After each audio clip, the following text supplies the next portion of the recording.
just doesn't add up. A bunch of debt. Yeah, it doesn't add up. Wait, you didn't go to school, but you're telling me to for what? They have the company. I need you to work for me. Right. Another book to get is I could see it. There's another Robert Kiyosaki. C student that works for I can see the title. I can see the title and I can't think of it. Or C students that works for A student and B students work for the government. It's something in that vein. Is A, B, and C. But you got a lot of C students that's running this country.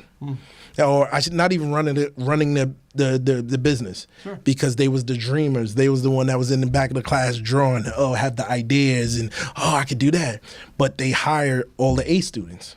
That's what I want. I'm gonna hire somebody who's smarter than me. Right. Figure it out. And not be intimidated to surround yourself with people that are smarter than you. Yes. And I don't mind. I'm not the smartest guy in the room, but I have the idea. Oh, we should do this. And I get all excited about the idea. And then my wife says, why don't you do it this way? Oh, that works. So it kind of works. If you're a C student, it's perfect. Right. Is because you don't pay attention in class because you're daydreaming. Right. How to make this world a better place. That's what most of the time you're daydreaming about. So.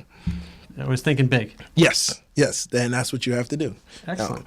So I guess right out of school, did you go to college or did you? Yes, I graduated Buffalo State College in communications, broadcasting communication, hence their whole radio thing. Okay. So what led you to direct Cellars from that path, from going to college, got that note, got that loan, I assume, unless the portion was paid for ahead of time.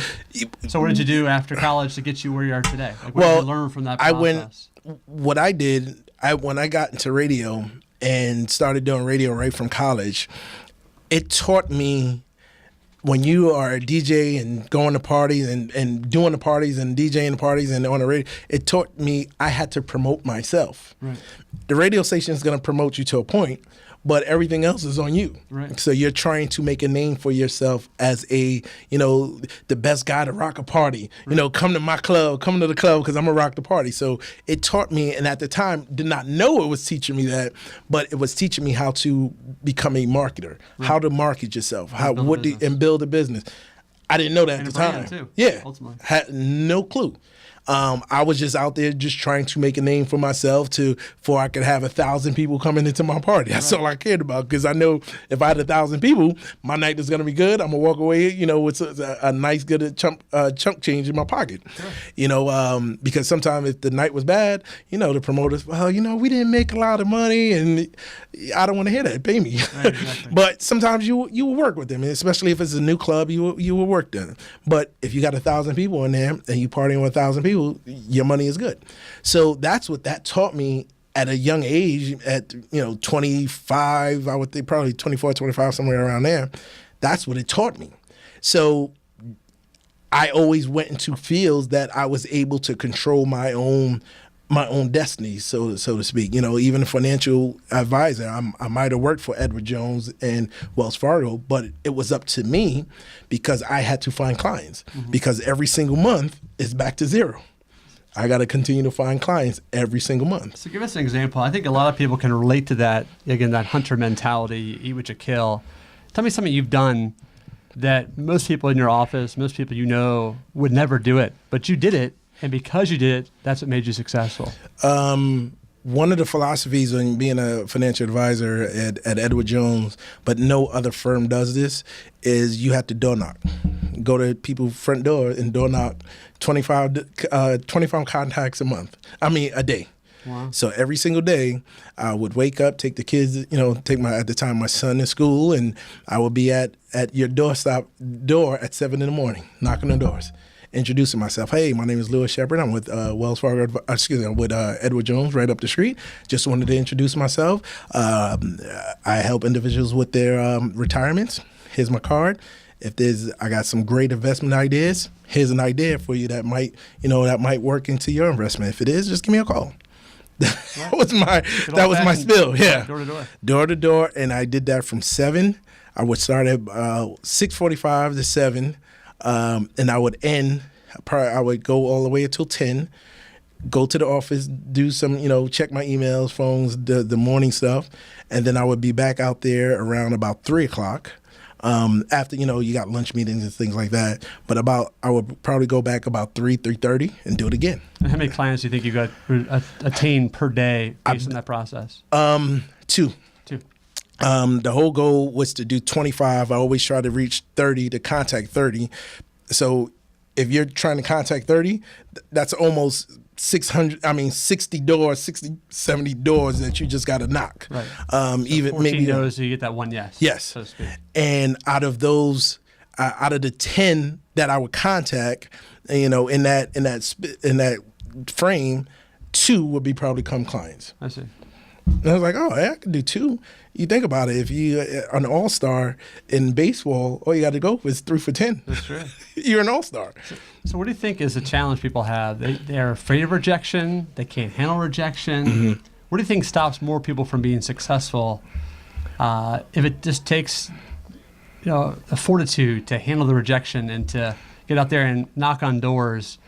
What do you think is the biggest issue? What have you seen in the different industries you've been in as to what holds people back from being successful? Fear. False evidence. They're afraid to real. fail? False evidence appearing real.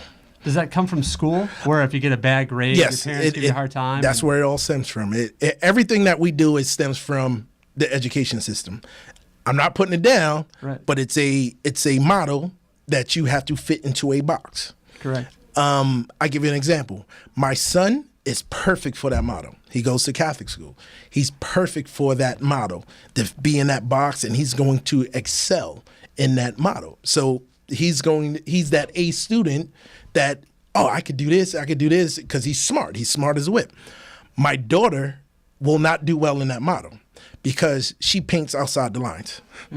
So we're finding now a magnet school is going to work for her because it allows her to paint outside those lines. So she's an entrepreneur like you. Yes, she's just like me, and that's drives your wife crazy. Yeah, she's just like me. One's bad enough. Now there's 2 of you. Yeah, pretty much.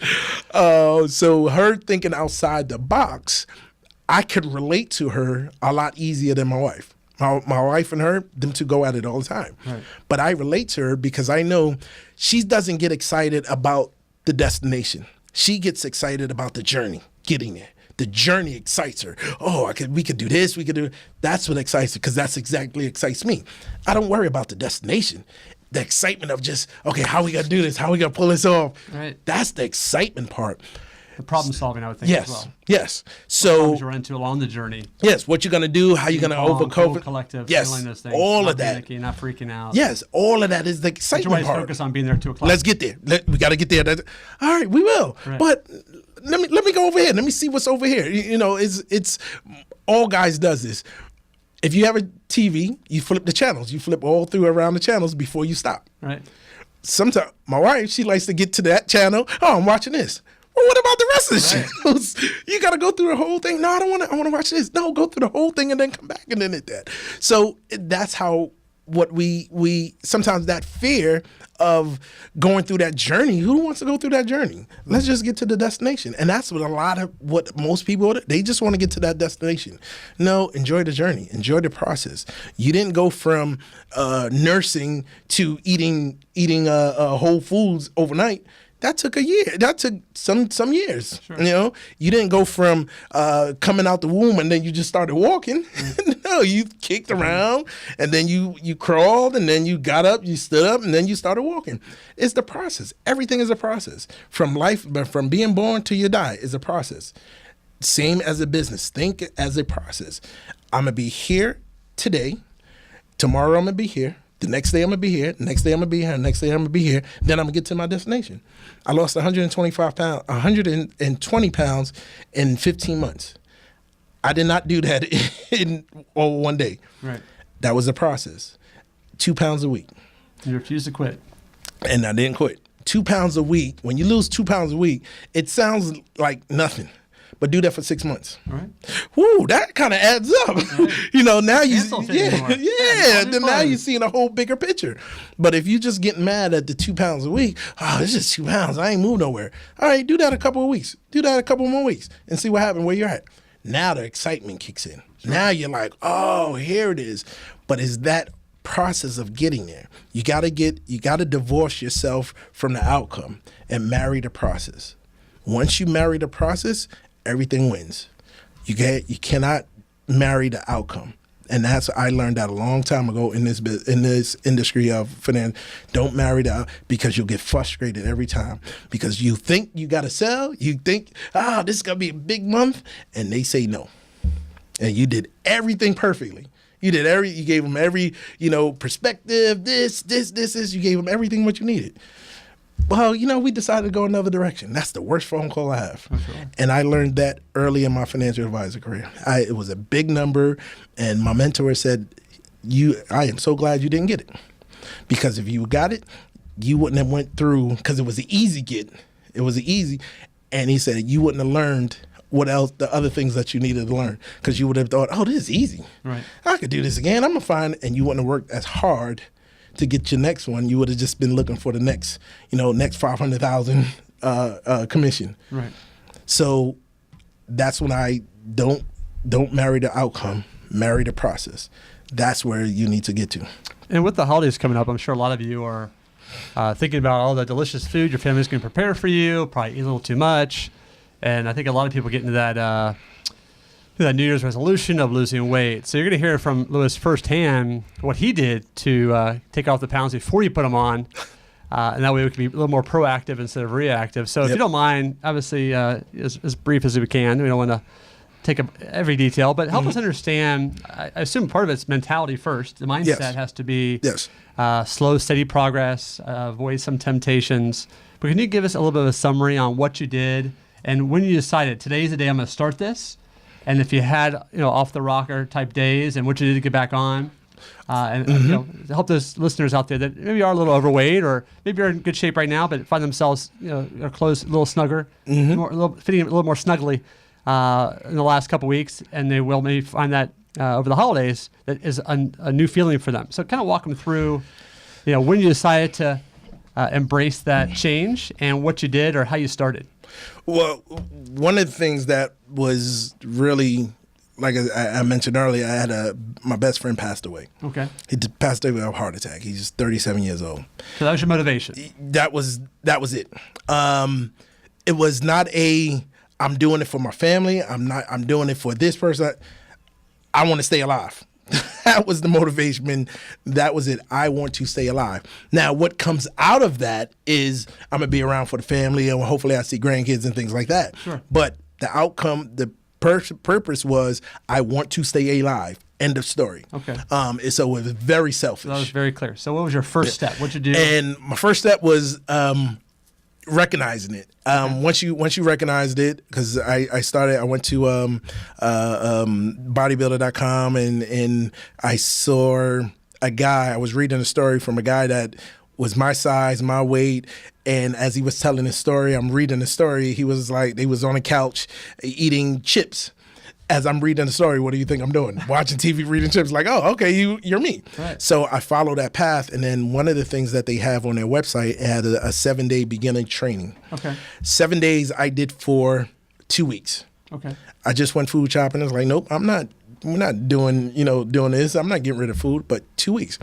And I took that 2 weeks, and then I went to the full 16 weeks or 12-week program, and I just followed it every single day. I said, this is what I'm going to do. And that 7-day program, it didn't lose weight, but it just got me into the mode. Going to the gym. Oh, I could do that. Sign up. Oh, I could do that. I'm leaving. Right. That was on what you had to do for day one. Go into the gym, sign up, and leave. Oh, I see. Oh, I felt, you walked out the gym feeling, with your chest up a little bit because you accomplished something. Exactly right. Next step, okay, here's your workout. You got 8 workouts. Do one set of 8 repetitions. All right, get on the bench press. Do it 8 times. Oh, I could do that. Right. Get your legs. Do this exercise for your legs 8 times. Oh, I could do that too. Just simple activity. Simple activity. And easy to accomplish. Therefore, easier. Yes. 15. Even if it's a small goal. Exactly. It's still a goal achieved. 15 minutes. You walking out the gym, chest up again. Right. Yeah. Now I'm not in pain though, because people go to the gym and then they try to do a whole bunch of stuff and now they're in pain. So the third day they're like, I don't feel like going. Right. I didn't have to experience that because it was just so easy. I was like, oh, I could do this. Right. You know, I didn't overdo it. And my mind was just at that point where I just needed to do something. So I just continued to do that for 2 weeks. And then I did the big program, and it's all she wrote. And once I got the food down, once I got that down, plus the workout, done. Right. I think a lot of people misunderstand. They think it's all about what I eat, and that's just one component. Yeah. And we can go into a long story on how to truly get results. You know, cardio is a big part of it. Yep. Weight training is a big part of it, and nutrition is a big part of it. If you don't do all three, you're not going to have the results. Yeah. So Louis has a great story to tell you that firsthand. Yep. It wasn't just going to the gym. It No. wasn't just the nutrition. It wasn't just the weights. But when he did all three, he got great results. And I think that's what a lot of people are missing out on because they want to sell their, through marketing, through branding, through sales. They want to sell you their nutrition diet. They want to sell you their exercise equipment. Those are all components. But until you put them all together, nothing's going to work. Yep. As long as you need the trifecta. And the mental side, too. Yes. The drive. You have to have the drive to dive in, tackle it for a better you, a healthier you, a person who wants to live.